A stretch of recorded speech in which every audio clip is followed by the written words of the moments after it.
പിന്നെ ജോലിയിലേക്ക് പ്രവേശിക്കുമ്പോഴുള്ള കുറച്ച് ബുദ്ധിമുട്ടുകൾ. അതായത് നമ്മൾ ജോലിക്ക് ചെന്ന് കഴിയുമ്പോൾ നമ്മൾ ആദ്യം ട്രെയിനി നേഴ്സായിട്ടാണ് വർക്ക് ചെയ്യുന്നത്. അപ്പോൾ ട്രെയിനിങ് പീരീഡിൽ ഈ പറഞ്ഞ പോലെ നമ്മൾ ഒരുപാട് ബുദ്ധിമുട്ടുകൾ അനുഭവിക്കേണ്ടതായിട്ട് വരും. കാരണം നമ്മൾ അവിടെ ഏറ്റവും ജൂനിയർ ആയിരിക്കും. സീനിയേഴ്സ് പറയുന്നവരൊക്കെ ചെയ്യേണ്ടി വരും. അവരുടെ കയ്യിൽ നിന്നൊക്കെ നമുക്ക് ചിലപ്പോൾ വഴക്ക് കേൾക്കേണ്ടി വരും. അവർ പറയുന്നത് കറക്റ്റായിട്ട് നമ്മൾ ചെയ്യേണ്ടി വരും. അപ്പോൾ ആ സമയത്ത് ചിലപ്പോൾ നമുക്ക് 5, 6, 7 പേഷ്യൻറ്റിനെയൊക്കെ തരും. അതായത് പേഷ്യൻറ്റും സ്റ്റാഫും ഉള്ളതനുസരിച്ച് നമുക്ക് പേഷ്യൻറ്റിനെ തരും. ചിലപ്പോൾ ആ പേഷ്യൻറ്റിൻ്റെ ഫുൾ കാര്യങ്ങളൊന്നും നമുക്ക് ചെയ്ത് തീർക്കാൻ പറ്റിയെന്ന് വരത്തില്ല. എങ്കിലും നമ്മളത് ചെയ്ത് തീർത്തിരിക്കണം. ഇല്ലെങ്കിൽ നമുക്ക് വഴക്ക് കേൾക്കേണ്ടി വരും.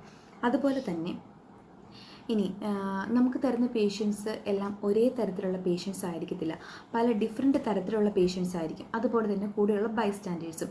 നമ്മൾ പേഷ്യൻറ്റിനെ കെയർ ചെയ്യുമ്പോൾ നമ്മൾ ആ പേഷ്യൻറ്റിൻ്റെ ഫുൾ കാര്യങ്ങൾ ചെയ്യാൻ കെയർ കൊടുക്കാനുള്ള മനസ്സോട് കൂടെ നമ്മൾ നേഴ്സിംഗ് പഠിക്കാനായിട്ട് പോകുമ്പോൾ നമുക്ക് ജോലി